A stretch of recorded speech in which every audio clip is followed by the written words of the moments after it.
Hey guys, welcome to the new blog of वादवा वनवर्स। So अब मैंने सोचा कि आज होंडा की टेस्ट ड्राइव भी ली जाए। बहुत लोगों से सुनने को मिला था कि होंडा का जो शोरूम है उसमें भी ज़रूर जाओ और ज़रूर उसकी बाइक्स ट्राई मारो। होंडा की बाइक्स बहुत बेटर हैं इंजन वाइज, कंफर्ट वाइज और चलाने के लिए। तो चलो let's go and see what happened with the Honda now. अच्छा लगता है, क्या बुरा लगता है? सुना तो है SP160 भी बहुत अच्छी बाइक है और SP125 भी, दोनों ट्राई मारते हैं। फिर आप लोग मुझे अपनी सुझाव दीजिएगा कि क्या करना चाहिए, किस पे जाना चाहिए, नेक्स्ट हमारा ब्लॉग किस बाइक के ऊपर होना चाहिए, ताकि मैं फाइनली डिसाइड कर सकूँ कि मुझे कौन सी बाइक लेनी चाहिए कंफर्ट वाइज और सिटी वाइज ड्राइव। चलो दोस्तों, चलते हैं होंडा शोरूम में एक उम्मीद के साथ कि शायद आज हमें अपनी नेक्स्ट बाइक मिल जाए। लेकिन हर बाइक देखने में अच्छी होने के बावजूद भी राइडर के लिए परफेक्ट नहीं होती। आज हम 3 और बाइक की टेस्ट राइड लेंगे, लेकिन आखिर में भी बाइक बुक करते हैं या नहीं करते, चलिए बताते हैं आगे क्या हुआ। जैसे ही घुसे शोरूम के अंदर, सबसे पहले नज़र गई SP160 पे, क्योंकि यही सोच के आया था ना दोस्तों, इसीलिए उस पर ही नज़र गई। फिर देखी SP125, हॉर्नेट, आगे और भी बाइक्स देखी। फिर सबसे पहले हम बैठे होंडा की हॉर्नेट पे। पहली ही फीलिंग में लगा कि मेरी हाइट के हिसाब से कॉन्फिडेंस नहीं आ रहा था दोस्तों। सिटी ट्रैफिक में रोज़ चलानी है तो कॉन्फिडेंस बहुत ज़रूरी होता है। इसी वजह से हमने हॉर्नेट की टेस्ट ड्राइव नहीं लेने का सोचा और SP160 की टेस्ट ड्राइव के लिए भैया ने बाइक बाहर उतारने के लिए निकाली और मेरे को अपना लाइसेंस जमा कराना पड़ा दोस्तों, ताकि मैं इस बाइक की टेस्ट ड्राइव ले सकूं। फिर भैया धीरे धीरे बाइक को बाहर उतार रहे थे, लेकिन ट्रैफिक इतना आ रहा था दोस्तों, आप देख सकते हैं कि बिल्कुल ट्रैफिक जैम पैक पड़ा था वहाँ पे। दोनों तरफ से उतारने के बाद उन्होंने ध्यान से उस बाइक को उतारा, क्योंकि बिल्कुल नई बाइक थी दोस्तों।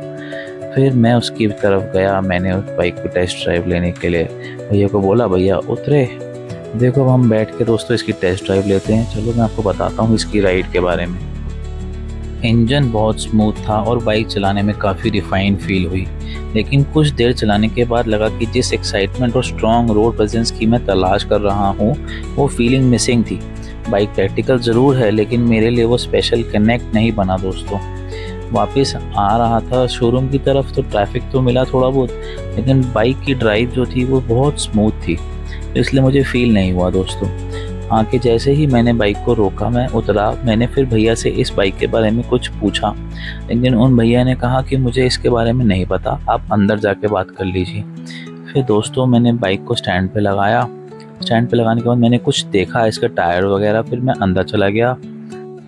जैसे ही अंदर पहुंचा, मेरी नज़र पड़ी इस इलेक्ट्रिक स्कूटर पे। मैंने इसके बारे में पूछा दोस्तों, उनसे समझा, उनके सेल्स पर्सन से। ये था इलेक्ट्रिक एक्टिवा ई। बहुत ही बढ़िया स्कूटर था, लेकिन दोस्तों इसमें बस एक ही कमी थी कि इसमें पेट्रोल नहीं डाल सकते थे हम। ये चार्जिंग वाला स्कूटर था। मैंने इसके बारे में समझा, इसका स्टोरेज बॉक्स देखा, इसका चार्जर देखा, इसके बारे में समझा। फिर उन्होंने मुझे बताया ये चार्ज होने में सिर्फ 6 घंटे चल लेता है, लेकिन चलता सिर्फ 70 किलोमीटर ही है दोस्तों। मेरे लिए बिल्कुल भी यूज़फुल नहीं था, जैसे कि आप सब जानते हैं कि मुझे व्लॉग्स वगैरह बनाने के लिए ड्राइव पे जाना है। फिर मैंने इसे रिजेक्ट कर दिया। फिर मैं चल दिया SP125 की टेस्ट ड्राइव पे। ये बाइक भी स्मूथ है, लाइट वेट है और माइलेज के लिए काफ़ी फेमस भी है, लेकिन मेरा चैनल वादवा वॉन्डर्स के हिसाब से मुझे एक ऐसी बाइक चाहिए जो सिर्फ डेली कम्यूट ही नहीं बल्कि लॉन्ग राइड्स और ब्लॉगिंग में भी मज़ा दे। SP125 चलाने के बाद लगा कि ये ज़्यादातर डेली ऑफिस या सिटी यूज़ के लिए परफेक्ट है, लेकिन मेरी ज़रूरत थोड़ी अलग थी दोस्तों। फिर मैं वो बाइक वहीं पे लगा के फिर दोबारा से शोरूम के अंदर जाने लगा, क्योंकि दोबारा अंदर जाके समझना तो था ही ना दोनों बाइकों के बारे में दोस्तों। अंदर पहुंचा तो देखा मिसेस वादवा फ़ोटोज़ क्लिक करा रही हैं। फिर हमने ये वाली बाइक देखी, CB125। ये नई लॉन्च हुई है दोस्तों, नया कलर है। इसकी टेस्ट ड्राइव बाद में देखेंगे, इसलिए आज हमने कोई भी बाइक फाइनल नहीं की। बाइक खरीदना जल्दी का डिसीजन नहीं होता, एक बार पैसे लगते हैं और फिर सालों तक वही बाइक साथ रहती है। इसलिए हम शोरूम जा रहे हैं, हर बाइक को ऑनेस्टली टेस्ट कर रहे हैं और वही बाइक लेंगे जो दिल और दिमाग दोनों को पसंद आए। फिर हम वहाँ से निकल गए दोस्तों। अगर आप भी बाइक लेने का प्लान कर रहे हैं तो सिर्फ यूट्यूब रिव्यूज़ देखकर डिसीजन मत लेना, खुद शोरूम जाओ, बाइक पर बैठो, टेस्ट ड्राइव लो और फिर डिसाइड करो। हमारी बाइक सर्च जर्नी कंटिन्यू है और अगले व्लॉग में एक और शोरूम और एक और ऑनेस्ट रिव्यू लेकर मिलेंगे।